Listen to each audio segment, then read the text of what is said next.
Bueno, yo soy Diego Juárez, soy ingeniero agrónomo de la empresa Bona Global. Somos una empresa española y tenemos la base en Miajadas, en Cáceres. Somos una empresa joven, llevamos 3 años y medio trabajando, pero bueno, tenemos experiencia de varios ingenieros agrónomos que llevan en el campo pues cerca de 20-25 años trabajando, con distintos tipos de cultivos y distintos sistemas de producción, desde convencional a ecológico. Bien. Bueno, actualmente, yo soy el director comercial, pero también hago labores técnicas de asesoramiento. Nosotros tenemos 2 delegaciones en Cáceres y Badajoz y estamos intentando abrir pues, distintas distribuciones en otras áreas, como pudiera ser aquí Salamanca, pues hay alguien interesado, contentísimo.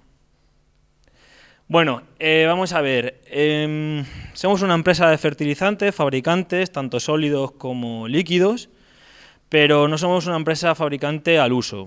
¿A qué voy? Nosotros tenemos una filosofía de empresa que va muy acorde con la agricultura sostenible, evidentemente. Nosotros utilizamos materias primas de origen natural, todas.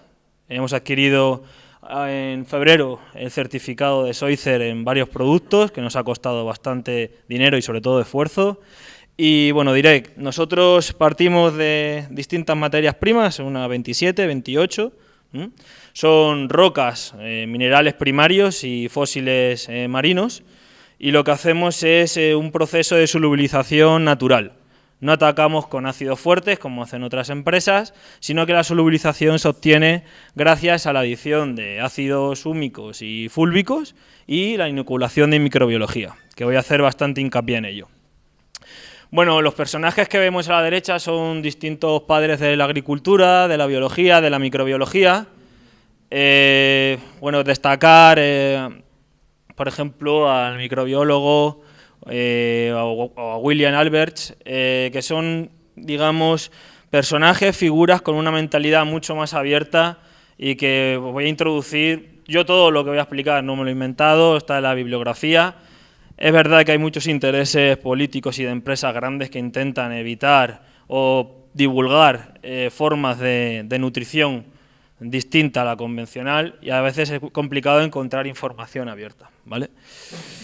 El personaje de abajo a la derecha es Jairo Restrepo, es un ingeniero agrónomo que tiene muchísima influencia en los agricultores de América del Sur. Os puedo avanzar que en América del Sur y América Central nos dan 1000 vueltas en cuanto a agronomía, no en cuanto al tema tecnológico, pero sí en cuanto a hacer una agricultura sostenible y medioambientalmente y pues, para la población, conservando los recursos, todos los recursos que la naturaleza nos está dando, ¿no? Entonces, bueno, un poco el proyecto se origina con mi jefe, que es ingeniero agrónomo, lleva bastante tiempo trabajando, ha llevado explotaciones en convencional y en ecológico, y conforme iba pasando los años y las distintas, digamos, sesiones, en distintos años, estaba dando cuenta de que algo fallaba en su sistema de producción. A veces que emitía un plan de abonado y la vida post cosecha de la fruta decaía. También, ¿no?, se preguntaba en alto, ¿ecológico es igual a más nutritivo? No, el sello de ecológico nos lo ponen porque utilizamos productos que están certificados o que son residuo cero, etcétera, pero no tiene por qué ser más nutritivo, tiene que tener más nutrientes que un producto convencional. Ya eso es lo que voy a ir poco a poco. Bueno, aquí hay un texto que está en inglés, voy a intentar traducirlo. Es algo sencillo, es un texto promulgado por uno de estos personajes que dice que las fórmulas basadas exclusivamente en nitrógeno, fósforo y potasio, legisladas y que han sido, digamos, promovidas por el Departamento de Agricultura de Estados Unidos, conllevan a una mala nutrición, al ataque de insectos, bacterias y hongos, a la proliferación de malas hierbas y a la pérdida de cosecha en condiciones de sequía. Además, se ha demostrado que hay pérdidas de agudeza mental en la población y que se lleva a la degeneración metabólica y a la enfermedad o a la muerte prematura. Esto está ahí, y es así. Ya voy a intentar explicar de forma bastante didáctica por qué ocurre. Bueno, aquí no me quiero entretener. La filosofía también de Bona Global, nosotros somos un equipo de 10 ingenieros agrónomos, más los operarios. Tenemos nuestro fuerte, que creo que es la nutrición, desde un punto de vista holístico, Y luego también damos servicios de asesoramiento, porque no somos una casa que exclusivamente vendamos el abono, sino que nos interesa acompañar al agricultor en todos los temas. Entonces, nosotros tenemos colaboradores, bueno, aquí hay dos empresas colaboradoras, BioVinegar, con Pedro, que es una empresa productora de ácido acético. Muy interesante el producto, está registrado en Ecológico y ya hablaré más adelante. Una de las cosas que nos tenemos que fijar es en el pH del suelo, evidentemente, pero también el pH del agua. Es un producto que para poder bajar el pH del agua y evitar bloqueos es muy interesante porque tiene una capacidad de acidificación muy alta. Luego también lo estamos utilizando como herbicida, es verdad que estamos comenzando ahora. Hemos tenido buenos resultados en algunos momentos, dependiendo de la altura de la planta, y en otros pues no tanto, no deja de ser algo ecológico. Y bueno, hay sobre todo muy importante el manejo. Y Agrosmart Solution, que está aquí mi compañero José Abel, que gracias a él pues estoy aquí, eso agradezco. Bueno, entre otras cosas, este chaval es un fuera de serie, la verdad, y estamos creando juntos, digamos, una forma de... Bueno, estamos en bastantes proyectos. Por ejemplo, estamos conjuntamente, vamos a crear un CDETI para poder sacar tricodermas. Es un hongo que, no sé si alguno conocéis, pues tiene muchísimos efectos beneficiosos. No solamente, bueno, pues se utiliza como antagonista de patógenos, pero también favorece el desarrollo vegetativo, etcétera. Y bueno, él también está creando ahora un departamento aquí en Salamanca, la Universidad de Salamanca, para un laboratorio propio, y con él estamos trabajando desde hace 2 meses y todas las analíticas de suelo que nosotros hacemos, bueno, pues pasan por él y estamos consensuando la mejor forma de obtener esos análisis y sobre todo los parámetros y la interpretación, que es lo más importante. Luego tenemos, bueno, deciros, es que no sé cuánto tiempo tengo y cómo voy, pero deciros que en el departamento de SSD Agro, que significa Sistema de Soporte a la Toma de Decisiones, que era el departamento que yo llevaba, utilizamos distintas tecnologías. Igual estamos yendo demasiado deprisa, porque bueno, vamos a empezar por la nutrición, pero deciros que hay distintas herramientas tecnológicas, que son herramientas nada más, que lo importante es saber interpretar los datos agronómicos, que nos van a ayudar a obtener mayores rendimientos y con un coste, una inversión relativamente mínima. Hablo de sistema de mapeo de suelos, que luego voy a introducirlo un poco. Hablo de extracciones agroclimáticas para cálculo de evapotranspiración, pero también estamos creando modelos de predicción de cosecha, modelos predictivos para ataque de monilia, para ataque de la mancha ocre, y bueno, pues creo que puede ser muy interesante. Bueno, nosotros ¿cómo trabajamos? Como digo, para nosotros lo más importante es el suelo. El suelo es el ente vivo, no es un sustrato, sino que intervienen muchísimos factores, ¿no? Ahí las carreras nos enseñan solamente a entender el suelo desde un punto de vista físico y químico, pero ¿qué pasa con el biológico? Seguramente sea uno de los más importantes y el que menos se está cuidando. Tenemos que tener en cuenta que en 1 metro cuadrado de suelo puede haber 1000 gramos perfectamente de bacterias, 1000 gramos de hongos y nadie recae en ello. ¿Qué está pasando? Bueno, pues con el uso abusivo de distintos pesticidas, herbicidas, etcétera, nos estamos cargando la microbiota del suelo. Si a la vez utilizamos abonados y otros productos que tienen una solubilidad muy alta y un poder de oxidación muy alto, nos cargamos la microflora, cambiamos el signo del suelo, es más fácil que nos entren en plagas, enfermedades, etcétera. Lo voy a ir explicando un poco, ¿vale? Bueno, entonces nosotros, ¿qué tenemos en cuenta? Tenemos en cuenta el suelo, evidentemente el tipo de cultivo, la especie, la variedad y el potencial productivo que se quiera alcanzar o que podamos tener, digamos, en la parcela, ¿no? El sistema de producción, por supuesto, si es en secano, en regadío, intensivo, superintensivo, etcétera. Entonces, nosotros, teniendo en cuenta una analítica previa de suelo, emitimos un abono. Un abono que hace las veces de enmienda orgánica, enmienda cálcica y aporte de nutrientes minerales. Nosotros aportamos en todos los abonos los 92 elementos de la tabla periódica, evidentemente en distintas proporciones. ¿Por qué? Porque las plantas extraen los 92 elementos. Ahora lo voy a ir explicando. Bueno, una vez he realizado el abonado de fondo, como he dicho antes, seguimos hacemos un seguimiento del cultivo, utilizamos distintas tecnologías, como puede ser un medidor de clorofila, imágenes satelitales a través de los famosos los drones o sonará, que ahora está muy de moda. Bueno, pues hay distintas tecnologías, pero lo que es la filosofía es la misma. Hacemos analíticas foliares, analíticas de savia, con el fin de, bueno, de obtener los mejores rendimientos para el agricultor, evidentemente. A ver, esto quiere decir lo siguiente, pero me voy a saltar esta diapositiva. Bueno, entendemos el suelo, como yo decía, como una parte física, una parte biológica y otra parte química. En la parte física, que muchas veces se pasa de alto, lo más importante es tener una buena estructura del suelo. Hablo de estructura, no de textura. Hablo de estructura, una buena porosidad que nos permita la oxigenación. El intercambio gaseoso de oxígeno, de dióxido de carbono, es fundamental. Si estamos en esta habitación y nos ponen jamón ibérico, nos pelearemos todos por el jamón ibérico, pero si nos quitan el oxígeno, poco podemos hacer. Bueno, pues en un suelo pasa igual, y más en el cultivo del almendro, que voy a ir hablando. Aquí seguro que se ha hablado que el cultivo de almendro es un cultivo originariamente de secano, en la que hay que tener mucho cuidado con el agua. Nosotros hemos visto fincas en las que, por ejemplo, se ha instalado el sistema de riego por goteo muy cerca del plantón y se ha secado. Ya no es fitóctora, es que es una asfixia radicular. ¿Vale? Entonces, bueno, pues es muy interesante, sobre todo entiendo que os habrán hablado, que yo no lo he podido asistir, lo siento, os habrán hablado de la importancia de elegir un buen pie, un buen patrón y una buena variedad. ¿Vale? Eso es fundamental.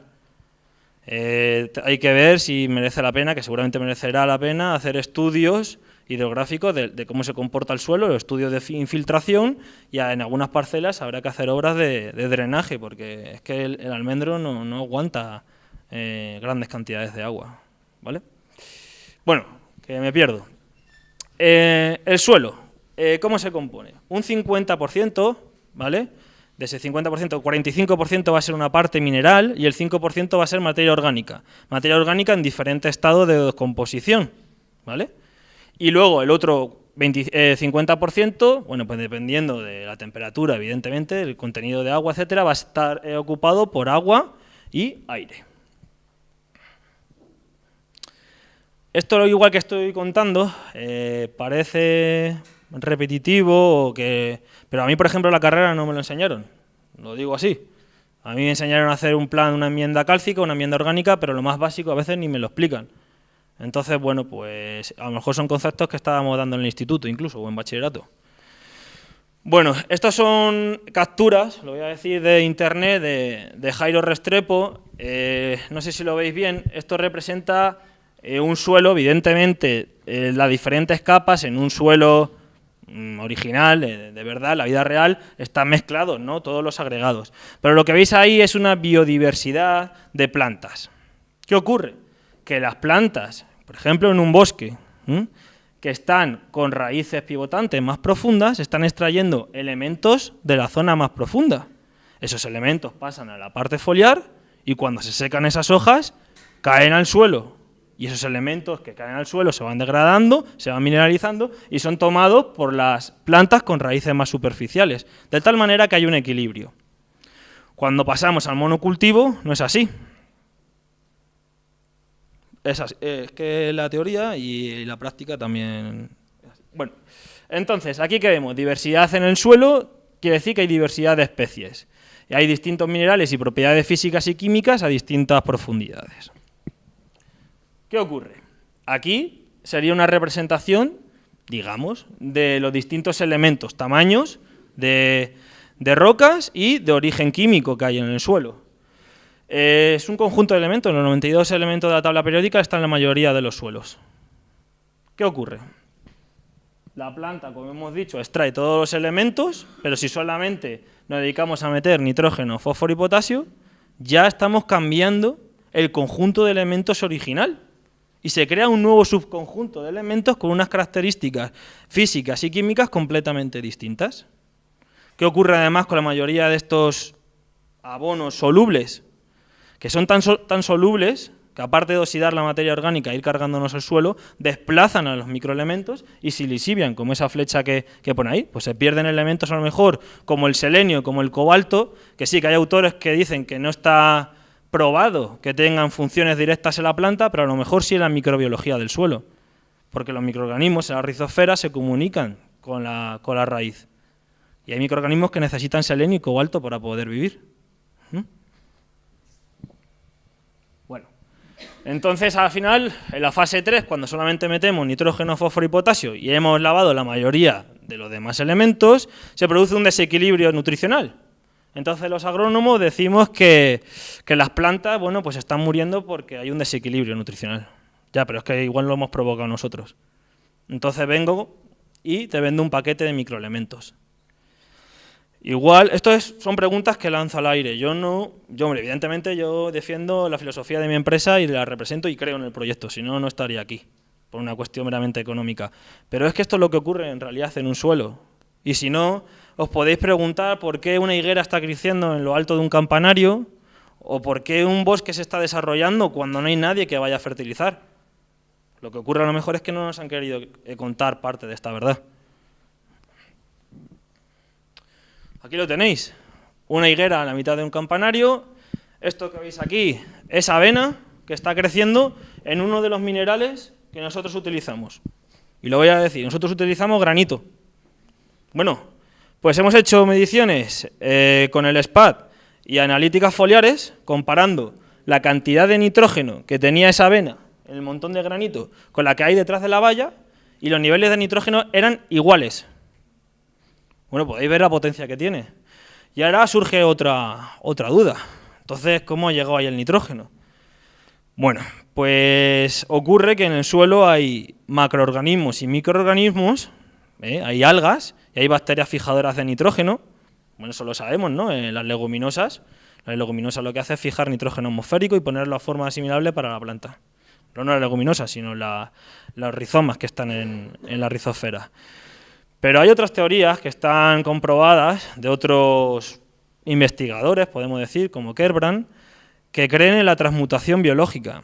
¿Eso qué quiere decir una transmutación? Una transmutación es un cambio de un elemento en baja energía y que ocurre en reacciones biológicas que no se han estudiado, que no se han querido estudiar.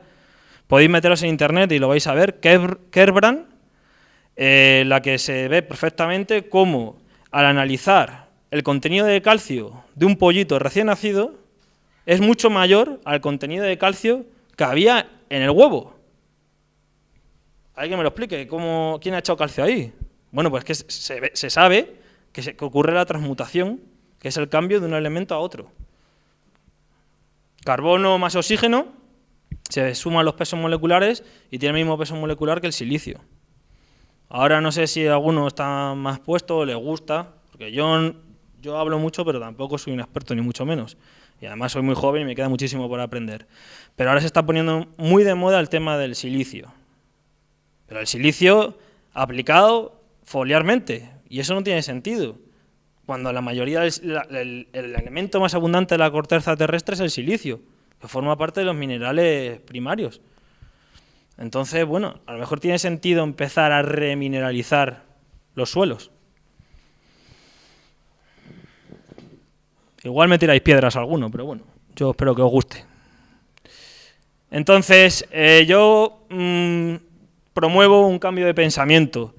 Nosotros no nutrimos a las plantas directamente o amonamos. Lo que hacemos es reequilibrar el suelo, meter un paquete de minerales, materia orgánica y microbiología y regenerar ese suelo. Es decir, esto que veis arriba es un cultivo hidropónico, en el que la parte microbiológica pues no importa nada. Ahora se están inoculando micorrizas, tricodermas para aumentar la retención de elementos, etcétera, pero no es lo lógico, ¿vale? Nosotros lo que hacemos es, como he dicho, nutrimos el suelo. Tenemos un suelo equilibrado y después los efectos en la nutrición. Yo no indico en la planta en cada estado cuántas unidades fertilizantes de nitrógeno tiene que tomar, ni cuánto de fósforo, ni cuánto de potasio. Evidentemente se hace una revisión bibliográfica, se utilizan distintos software y vamos viendo, pero no es la forma de trabajar en realidad, según nuestra opinión. Bueno, Aquí no me quería extender mucho. Esto es la importancia del complejo arcillo-húmico, la relación de capacidad de intercambio catiónico. Eso nos indica la capacidad de lo fértil o no que es un suelo. Entonces, si tenemos, no sé cómo son los suelos en la región. Yo os invito después, que esté interesado, nuestra empresa puede realizar estudios de suelo aquí perfectamente. Si hay un mínimo de interés en la empresa, en los abonos, pues se podría realizar. No sé cómo andamos de pH, ni conductividad eléctrica, ni de textura, pero bueno, entiendo que si son, por ejemplo, suelos arenosos, es inviable traer arcilla, que tiene una capacidad de intercambio catiónico muy grande. Lo que hay que favorecer es el contenido de materia orgánica. Por eso, antes, la gente estercolaba. ¿Qué pasa con el estiércol hoy en día? Bueno, lo importante del estiércol es su capacidad de estabilización, es decir, que se convierta en humus, en materia orgánica estable. Y luego, bueno, por otro lado, lo que está ocurriendo es que la ganadería, conforme hemos estado inyectando antibióticos, pues esos antibióticos pasan al flujo sanguíneo, el flujo sanguíneo pasa a las excreciones y las excreciones caen al suelo. Y es un círculo, ¿vale? Entonces es muy importante ahora mismo encontrar materia orgánica de alta calidad.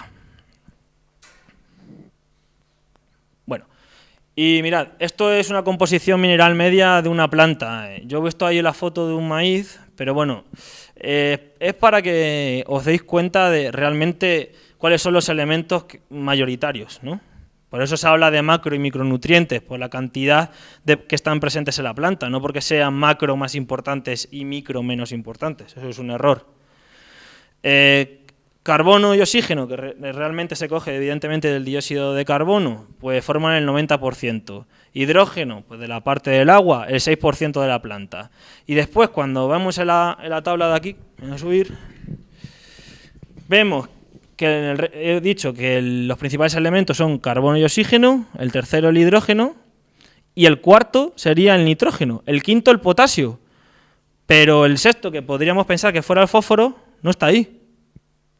El siguiente es el calcio. Pero es que el magnesio también está, el fósforo aparece por aquí. El azufre, el silicio. ¿Y quién está aportando de los abonos silicio? ¿Quién está aportando? Bueno, sí, ahora hay abonos específicos con azufre, etcétera. Pero el problema es en encontrar los equilibrios. Por eso nosotros creemos que la forma más económica y la más razonable es meter todo el paquete de minerales desde el principio, desde el abonado de fondo, y de una forma equilibrada. Vale. Lo de abajo, quien tenga o haya tenido huerta lo habrá visto. Son los tomates culones, la peseta, en pimiento, en toda solanácea se ve. Cuando hay problemas de calcio, eso se ve. Entonces, ¿qué se está aportando? Óxido de calcio. Eso es un error. El óxido de calcio sí es un elemento muy reactivo, pero es tan reactivo que te cambia completamente el signo del suelo. Entonces, lo más interesante es aportar un carbonato cálcico. Pero ahora, ojo, ¿qué carbonato cálcico? Porque, claro, si aporto un carbonato cálcico mineral, el problema que tengo es que tiene una solubilidad muy lenta. Y a lo mejor el calcio lo empiezo a ver en el cultivo a los 2 años vista. Nosotros, por ejemplo, empleamos un carbonato cálcico de origen mineral, digo, de origen orgánico, que son algas fosilizadas. O sonará litotamen, o sonará diatomeas, etcétera. Bueno, pues son un conjunto de algas. Entonces ese calcio viene en forma orgánica y es mucho más asimilable por la planta. Lo de abajo a la derecha es un gráfico de Mulder. Lo que quiere decir es que cuando nosotros hacemos analíticas del suelo, normalmente, por lo menos en la zona de Extremadura, los niveles de fósforo están disparados. Y eso es normal, porque siempre hemos estado aplicando abonos complejos, en los que prácticamente todas las formulaciones llevan fósforo. ¿Y qué pasa con el fósforo? Que es un elemento que queda muy retenido en el suelo. Queda fijado y cada vez tenemos más niveles de fósforo, ¿Y qué ocurre con el fósforo? Que tienen relaciones antagónicas con muchísimos elementos, con la asimilación, por ejemplo, del hierro, con la asimilación del calcio, etcétera. Entonces hay que andar con cuidado y con un poco de raciocinio. Nosotros, si hacemos una analítica de suelo y nos encontramos 35 ppm de fósforo, yo no voy a emitir un abono que tenga fósforo, lo que voy a emitir es un abono que promueva la solubilización de ese fósforo, que lo ponga de forma disponible. ¿Cómo? Con la microbiología y, por ejemplo, si estamos en un pH muy ácido, pues subiendo poco a poco el pH.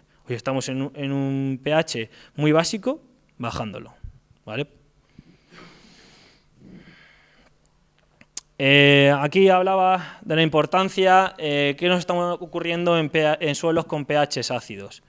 Pues bueno, lo que está ocurriendo en suelos con pHs ácidos es que cuando bajamos de un pH de 5,7, 5,5, empieza a solubilizarse en exceso el hierro, el manganeso y sobre todo un elemento muy importante y muy peligroso que es el aluminio, que es tóxico para las plantas.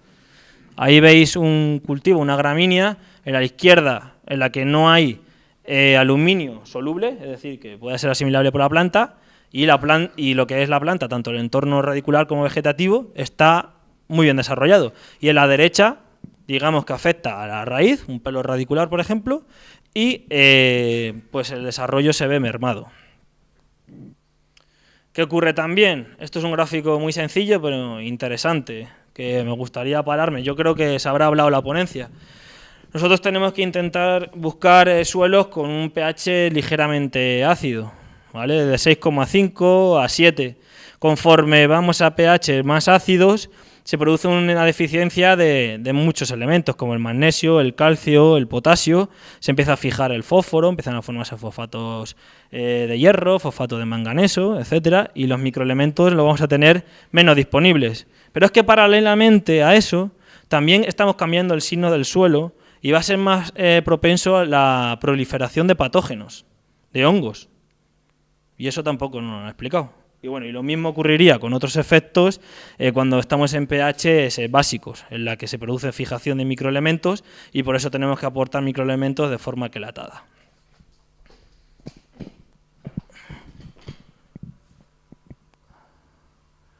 Bueno, esto ya he hablado de ello. Esta gráfica la podéis encontrar en cualquier imagen de internet.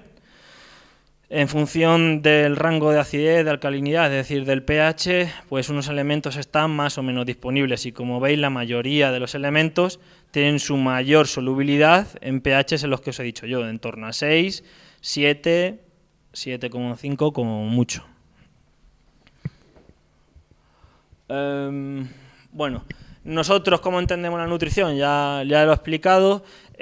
Acenid es nuestro abono de fondo, pero no tiene una formulación concreta. Se formula en función, como he dicho, del suelo y del cultivo. Pero sí que tiene una base, digamos, unos elementos comunes, como son un montón de minerales, que os he dicho de dónde los traemos. Esos minerales los llevamos a un proceso físico, mecánico, de casi hasta micronizarlos para que tengan una mayor absorción. Y la solubilización de esos minerales lo conseguimos con materia orgánica de alta calidad, con ácidos húmicos y fúlbicos de diferentes fuentes, y el complejo de microorganismos que también fabricamos nosotros. Entonces, también comentaros que, bueno, pues tenemos complementos nutricionales, aunque la charla también hablaba sobre protección vegetal, pues bueno, yo me centro más en nutrición porque creo que una planta, igual que una persona bien nutrida y equilibrada, es más difícil que le entren plagas y enfermedades, y esto es así. ¿Qué ocurre cuando estamos aportando nitrógeno de más? Bueno, pues que se produce proteólisis, eso quiere decir, se le liberan aminoácidos y azúcares que son un atrayente perfecto para plagas y enfermedades. ¿Por qué? Porque ya tenemos el desequilibrio hecho. Bueno, la parte de la izquierda son las distintas enmiendas que tenemos. Si a alguno les interesa, pues que se ponga en contacto conmigo, que yo encantado. Para fertirrigación también tenemos una... ¿Ya?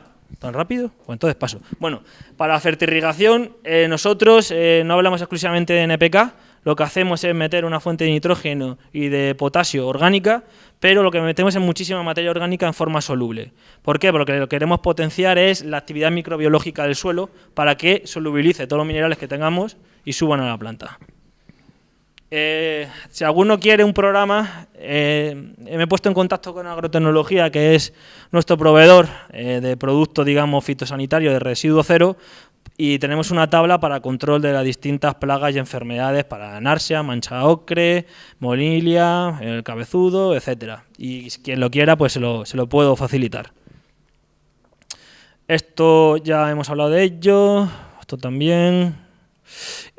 Aquí supongo que lo habréis hablado ya, simplemente unas recomendaciones generales.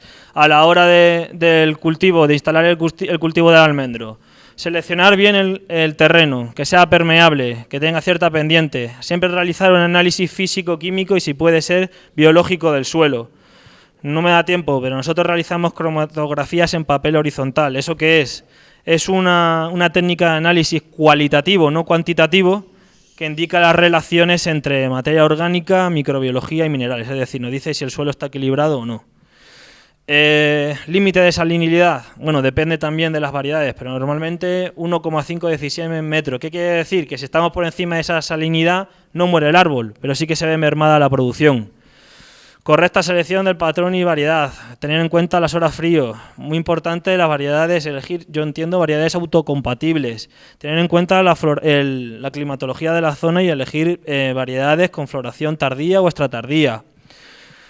Tenga resistencia al encharcamiento y enfermedades fúngicas como pueda ser fitóptora o resistencia también a nematodos si puede ser.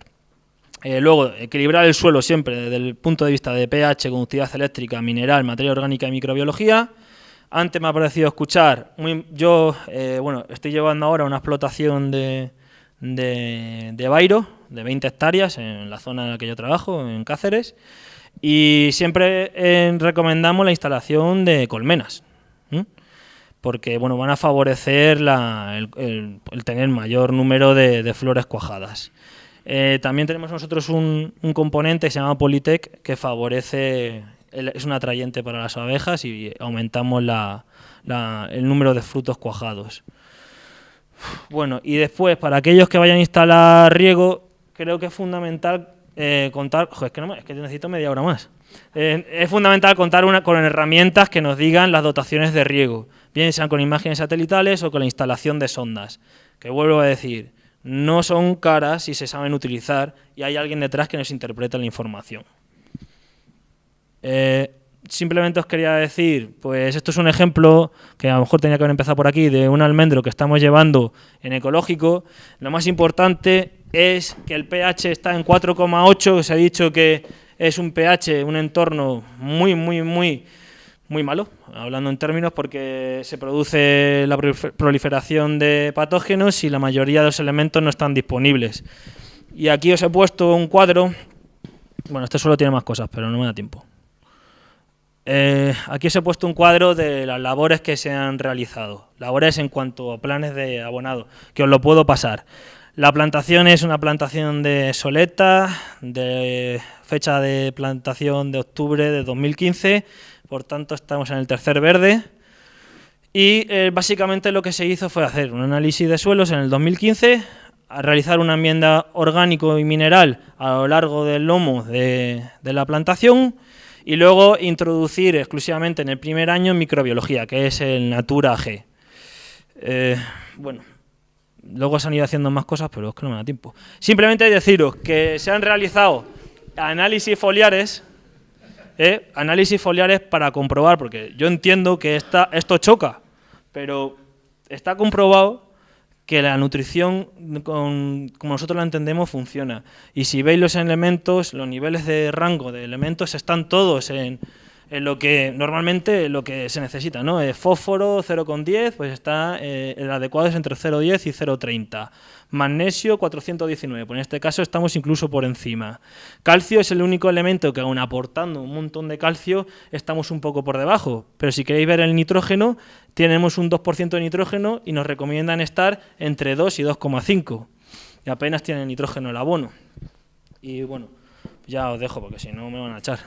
Que muchas gracias.